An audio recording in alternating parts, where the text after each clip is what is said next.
would you describe Stefon Diggs' leadership style? He just brings a lot of energy, a lot of confidence, instills it in a lot of guys. He just gives you the confidence to go out there and play free and know he's behind you and he's going to give it everything he's got. So I think that's big from him. Josh that question yesterday, and he gave a pretty impassioned answer, and as part of it said that he feels like he's a little bit frustrated and that he feels that Stefon is pretty misunderstood. Yeah. Do you see that?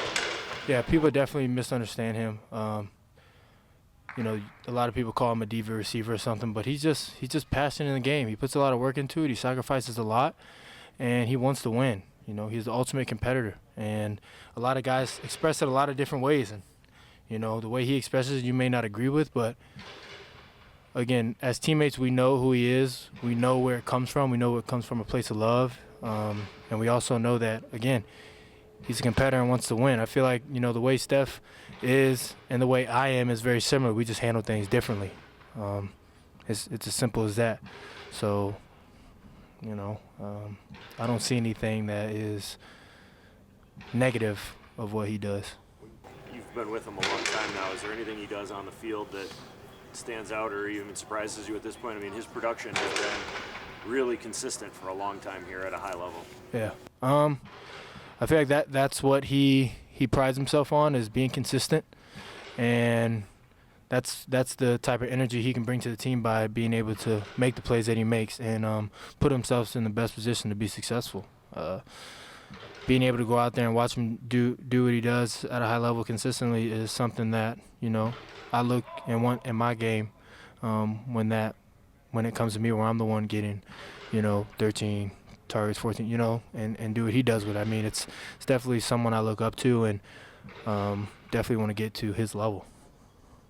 I think you and Steph are two of four receivers in the NFL with at least 4 touchdowns. What is it about this offense that has allowed you both to succeed as teammates? Yeah, I feel like we've just been playing with each other for a long time, so just really comfortable with each other. Just me, 14, and 17. I feel like we just know where we're going to be at.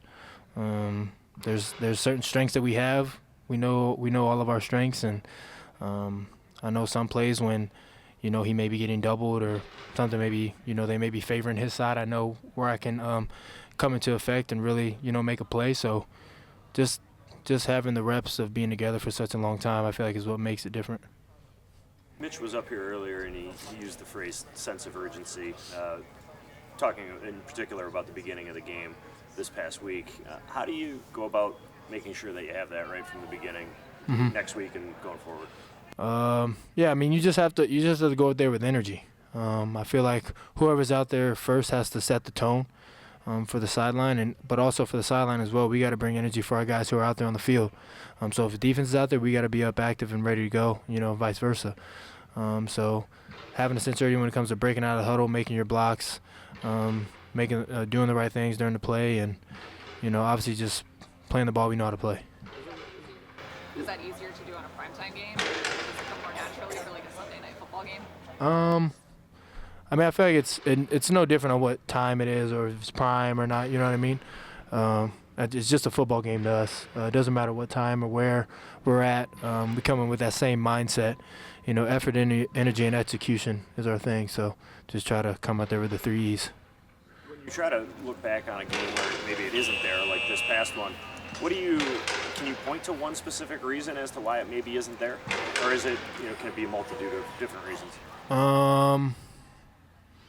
No, I mean, I feel like where it starts at is, you can say it's us having energy, but, where does energy come from? It comes from execution. It comes from watching guys, make plays and do what they're supposed to do at a high level, right? And then you get more comfortable and you start getting excited for what's going on out on the field. So, I don't know. I just think it's just football. I feel like some days you're going to freaking be hitting on all cylinders and some days you won't.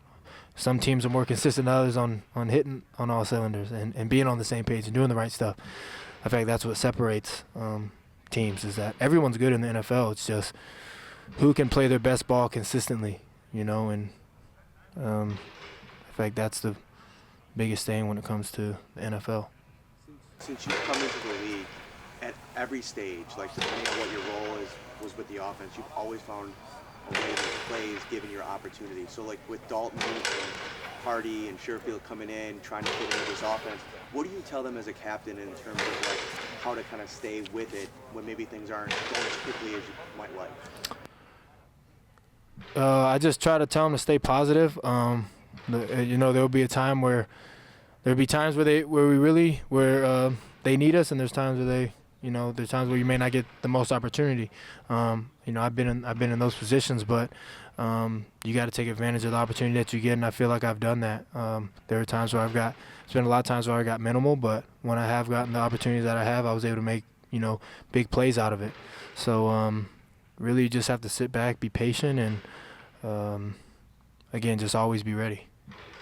A lot of the guys have cited execution as the reason for kind of a slow start last week. When you go back and watch the film, do you at all get encouraged that you were just like this close to cracking through?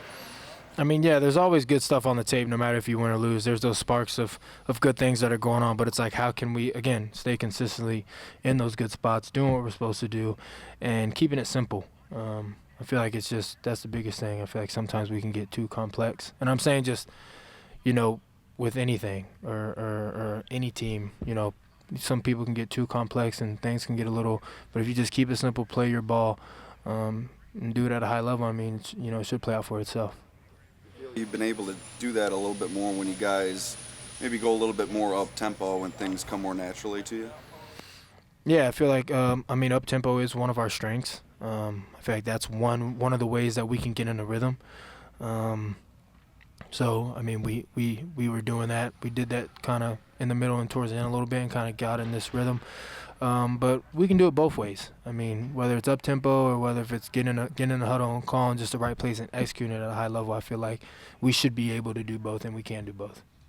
Going up against this defense that's seen so many injuries for the Bills specifically, Yeah. I mean, like during practice, how have you seen those guys kind of respond as like from your vantage point of someone who goes against them every day? Yeah, I mean, it's just the next man up. Looks like guys are flying around, knowing what they're supposed to do, and that's this league. Guys get hurt every single week, and you always have to be prepared and be ready. It's a long season. We're going on week 6, and three of our starters are out. So anything can happen, and guys just have to be prepared each and every day.